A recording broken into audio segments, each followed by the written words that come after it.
Monsieur le maire, mesdames, messieurs, chers partenaires, vous êtes nombreux, chers architectes, chères abeilles, elles sont là, et chers bourdons, nous sommes ici pour célébrer la pose de la première botte de paille de notre habitat participatif, La Ruche. Après 2 années au moins, et plus, de discussions, de controverses et surtout de rencontres, nous sommes heureux de voir aujourd'hui se concrétiser ce projet qui symbolise nos rêves, porte nos valeurs et réunit les efforts de chacun. Nous en sommes sortis plus forts, plus sereins et plus riches aussi d'une nouvelle expérience humaine. Ce que nous souhaitons réaliser ensemble peut apparaître comme une totale nouveauté dans notre monde fortement individualiste et consumériste. En définitive, il n'est que l'expression d'une reconnaissance de conception ancienne du vivre ensemble, en relation étroite avec les énergies naturelles. Notre choix affirmé et techniquement assuré nous permet aujourd'hui de revisiter nos classiques pour en modifier les représentations.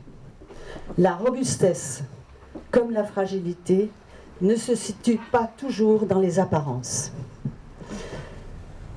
Nous vous remercions à tous d'être avec nous.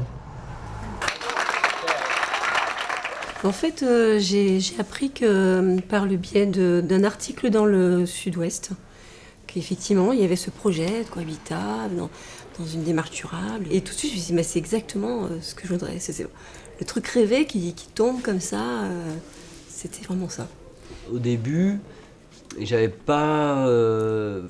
j'aimais le fait qu'il y ait des gens, qu'on se connaisse, qu'on apprenne à se connaître, qu'on soit tous différents et puis qu'on essaye d'avoir quand même quelque chose en commun. C'est le fait d'habiter avec des gens qu'on connaît et que notre environnement, c'est nous qui allons le créer aussi. On n'arrive pas dans une résidence où on n'a rien fait, où c'est imposé, toutes les choses sont imposées. Et le plus, c'est vraiment d'avoir cette relation avec son voisin. Ainsi, cette opération est innovante à plusieurs niveaux. D'abord, filière sèche, matériaux écologiques, mutualisation d'espace, bâtiment proche de la maison passive. Le tout géré collégialement pour 11 familles, de la personne seule à la famille avec 5 enfants, du type 3 au type 6, de la personne retraitée au jeune ménage, une mixité totale de statuts générationnels, socio-professionnels et familiales. Je me suis dit que c'était un moyen aussi de partager des choses, d'organiser des choses ensemble, un peu de faire de la fête, parce que ça c'est vrai que moi je connais les fêtes, les moments de partage, les moments, voilà. Donc ça c'était aussi la motivation, c'était quand même par rapport à mon histoire, quoi. C'était le hasard qui faisait qu'on risquait de se retrouver sans logement, et que, étant donné les tarifs actuels de location, on allait se retrouver à payer hyper cher, donc il fallait sauter le pas, quoi. Un jour j'ai lu un article là-dessus, et puis avec ma compagne Karina, on s'est regardé comme ça, puis on s'est dit, ah bah tiens, tu vois, un truc comme ça pourrait nous convenir, nous, parce que on était dans une démarche qu'il fallait qu'on trouve un nouveau logement, sachant qu'on est en location depuis très longtemps, et qu'on attendait un bébé. L'habitat participatif, ça contribue d'une manière bien différente que le simple démolition-reconstruction, ça contribue d'une démarche, j'aime pas cette expression, mais elle est passée dans le langage courant, d'une démarche de vivre ensemble, d'apprendre à se co-gérer, d'apprendre ensemble à régler ces différends, chercher en permanence la médiation. C'est plus par idéologie, moi, que je suis rentrée dans ce projet, puisque j'étais déjà propriétaire, je savais que j'allais vendre cette maison, et je savais qu'un jour, je m'orienterais vers un achat de quelque chose. Ce qui m'a attiré, finalement, c'est l'aspect économique et écologique, et j'avais peur plutôt du fonctionnement du groupe. Mais quand je suis allé, présent dans ces réunions, j'ai plutôt été séduit aussi par le fonctionnement du groupe. Voilà. J'ai toujours été un peu dans des choses un peu collectives, mais j'ai retrouvé un peu des valeurs et des choses qui me tenaient à cœur et que j'avais un peu toujours défendues. Ce que vous allez faire, c'est une sorte de constitution en termes politiques, c'est-à-dire c'est le cadre général dans lequel vous allez vous inscrire. Lorsqu'on définit une constitution, il faut toujours penser à pouvoir la réformer. Donc la première question qui va se poser, c'est comment vous allez la réformer. C'est-à-dire, en admettant que vous preniez ces décisions, quel est le modèle que vous allez choisir pour dire ce point-là, finalement, ça ne fonctionne pas bien, on va décider de le modifier. Moi, il me semblait qu'il pourrait y avoir une sorte de méthode au niveau de la charte. Ce serait les valeurs, les objectifs et les modalités qui reviendraient à quelque chose d'un règlement intérieur. Et ce qui permettrait que si on a une modification, on saurait tout de suite si on touche aux valeurs, si on touche aux objectifs ou si on touche aux modalités, ce qui n'est pas pareil pour moi. Il y a quelque chose dans le travail qu'on fait là qui est assez excitant, c'est la façon dont à un moment le collectif existe et prend forme. C'est-à-dire qu'on a au départ des individualités, des personnes qui écoutent passivement, et puis petit à petit il y a quelque chose, il y a une dynamique qui monte, et là cette dynamique elle est excessivement pour nous excitante, mais il faut savoir qu'elle va s'affaisser. C'est-à-dire qu'elle monte, et puis il va y avoir des voix discordantes, des gens qui vont partir, des gens qui vont rentrer, et ce n'est qu'au bout d'un certain temps que ça va se stabiliser.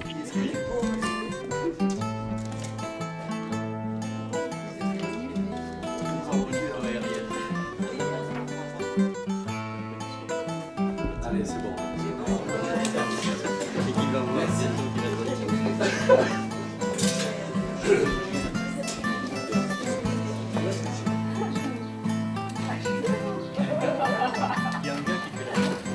Ah oui, t'as bien.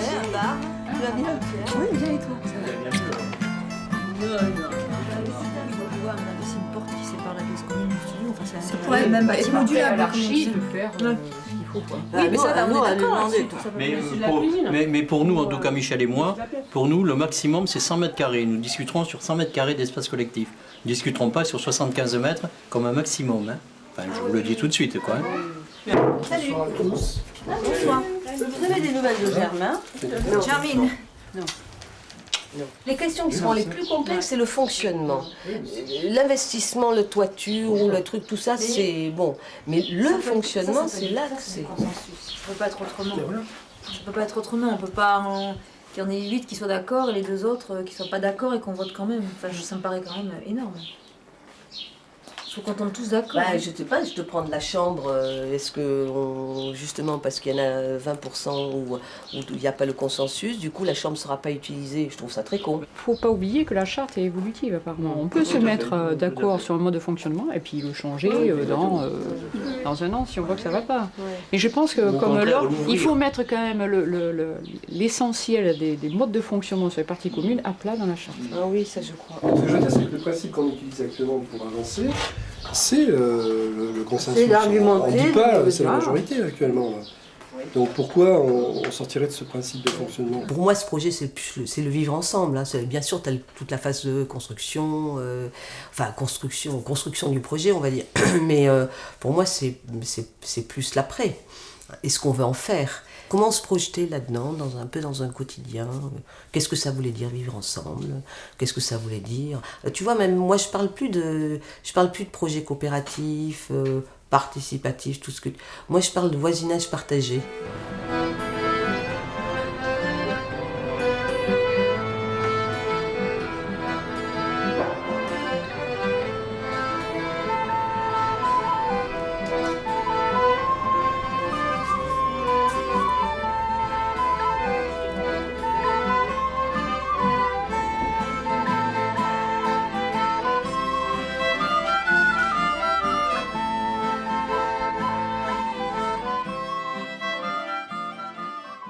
On est, on va dire, dans les phases d'esquisse. On s'est donné 2 séances pour, on va dire, aboutir à l'esquisse. Donc là, on considère cette séance comme une pré-esquisse, où on avait ce désir plutôt d'insuffler des univers. Donc on va se concentrer sur le plan l'axonométrique qui est au milieu, pour vous expliquer un petit peu le rez-de-chaussée, comment on imagine un petit peu la répartition en fonction des communs et des différents logements. Au niveau du bâtiment sur rue, ce qui est représenté en rouge concerne les espaces communs. Ils nous ont présenté les réunions étape par étape. On disant on va faire quelque chose de collectif au début, après on vous montrera les plans de chaque logement, après on vous montrera les plans dans son ensemble. On a fait des prises de contact avec eux foyer par foyer. Et moi j'ai trouvé que c'était Très bien. Oui, De la façon dont ça a été amené, pour moi, simple, ça a été ça s'est bien passé. Enfin, moi, je très bien. Non, Ils mais je comprenaient trouvais que c'était assez une vite. bonne idée de faire comme ça, parce que c'est vrai que c'était... Il y avait du dialogue avec le cabinet d'architectes. C'est vrai qu'ils ont montré qu'ils avaient une sensibilité, ça c'est sûr, au niveau de nos préférences, nos envies. Et puis ils ont montré que voilà, qu'ils étaient à l'écoute, c'est surtout ça. Ils étaient à l'écoute de chacun, en particulier, et puis ils étaient à l'écoute du collectif aussi, voilà, à la fois. Il y a une répartition qui a été faite un peu en fonction de nos choix, chacun et nos désirs. Il va falloir quand même qu'on discute tous ensemble si cette répartition nous convient. Ce que j'ai aimé aussi, c'était que c'était harmonieux. Il n'y avait pas 15 000 qui voulaient la même place. Enfin, vraiment, j'ai eu l'impression que chacun avait trouvé sa place. C'est pas comme un puzzle, en fait. Voilà, on s'est accordé, je sais pas. Il y avait quelque chose de cet endroit-là, quoi.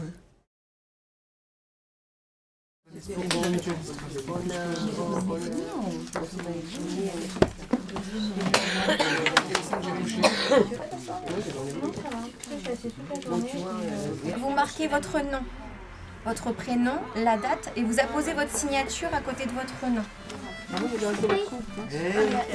T'avais demandé à quel mois c'était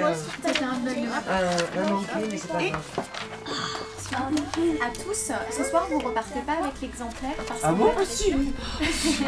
on doit vous l'envoyer avec Mais il n'y a pas mamie qui vient. Mais ouais, attends, 50 personnes qui attendent les documents chez nous. Donc bienvenue à 9 nouveaux sociétaires. Donc dorénavant, vous êtes actionnaire de la coopérative. Bon, on n'est pas coté en bourse, hein.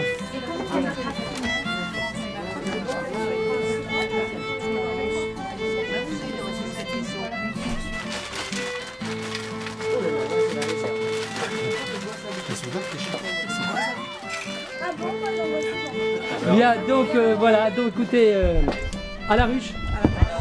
Allez, chantez.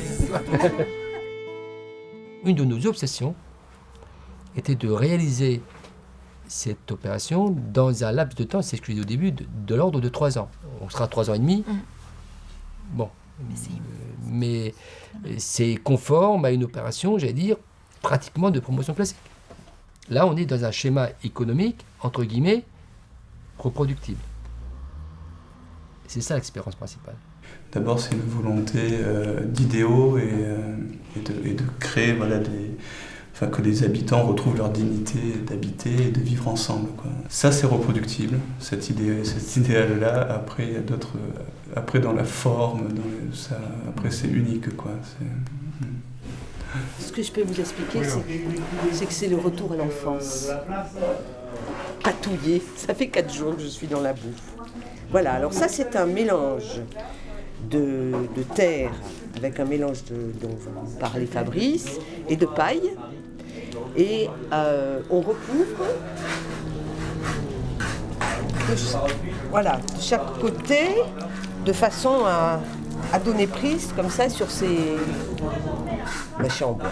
Voilà. Le but c'est vraiment qu'elle fasse une torche avec ce qu'elle prend dans le seau et qu'elle recouvre les liteaux de bois. Là, le gros avantage, c'est qu'on est dans une maison à ossature bois, donc avec un grand confort d'hiver. Et là, du coup, on rajoute le confort d'été, donc toute la masse et toute l'inertie du matériau terre.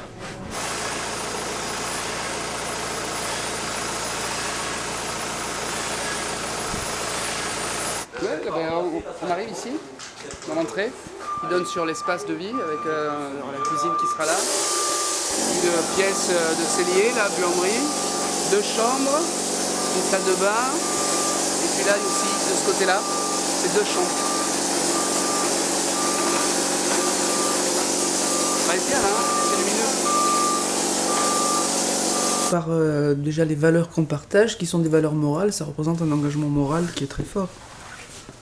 Peut-être plus fort qu'une signature ou qu'un acte notarié sur lequel on peut revenir moyennant quelques sous, alors qu'un engagement moral, solidaire, c'est beaucoup plus ancré, beaucoup plus profond comme engagement. Donc on signe plus tard, bah allons-y plus tard, c'est pas grave, de toute façon, bon... Après, ça crée, je pense, une relation de confiance entre les partenaires et même le groupe. Voilà. On fait le projet, on le démarre, on fait les plans, on lance tout, la machine est lancée. On compte sur vous, voilà, jusqu'au bout. Ils n'ont pas eu tort parce que personne n'est parti avant la signature. Encore une fois, on en revient à l'aventure humaine. Là, c'est vraiment... Et on a affaire à un groupe de personnes, de belles personnes, qui ont mis un point d'honneur à aller au bout de leurs engagements. Voilà.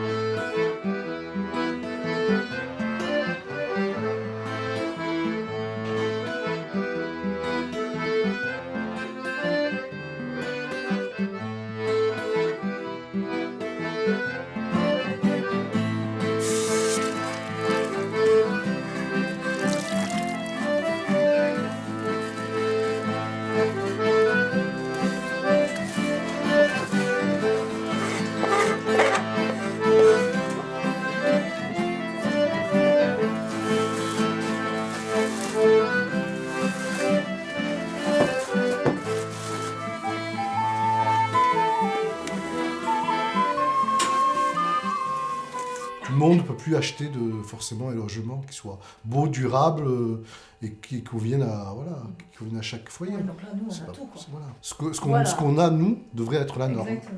Et ça ne devrait pas être justement ce qui sort du lot. D'avoir pu justement travailler avec des architectes, c'est fabuleux. Et puis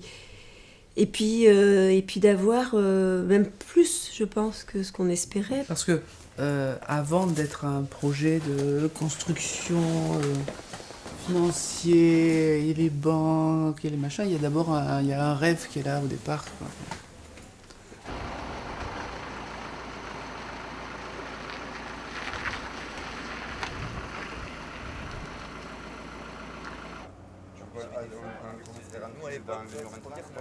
Il y aura une pergola là qui va être. En fait, il va y avoir du caillebotis qui va être en forme du logo qu'on a créé pour la ruche. Donc, quand on aura le Google Earth, on verra le logo de la ruche. C'est sympa. Moi, je me dis maintenant, la balle est dans notre camp. Parce que les partenaires, ils ont joué leur rôle. Les institutions ont joué leur rôle, la mairie de Bègue, etc. Et maintenant, c'est à nous de faire vivre ce projet. Ouais, on n'a pas le choix, il faut que ça fonctionne. De toute façon, faut pas qu'il y ait de raté. Non, ça va fonctionner. Celui qui est prêt à prendre les responsabilités pour représenter le groupe, par exemple, il peut le faire. Celui qui est prêt à prendre les responsabilités du jardin ou de la salle commune, à un moment donné, il peut le faire parce qu'il a les qualités pour. Donc, je crois que chacun amènera... je pense que ça va tourner. Comme ça, donc moi j'ai confiance. Moi aussi. Finalement, on sait comment faire maintenant. On sait qu'on peut se réunir, qu'on peut discuter, on sait qu'on peut... qu'on n'a pas les mêmes tempéraments, mais qu'on arrive à trouver des solutions en discutant. Voilà, et ça, c'est peut-être l'évolution qu'on a eu chacun là-dessus. C'est ça, c'est que maintenant, on sait qu'on peut le faire et on peut le continuer. Voilà.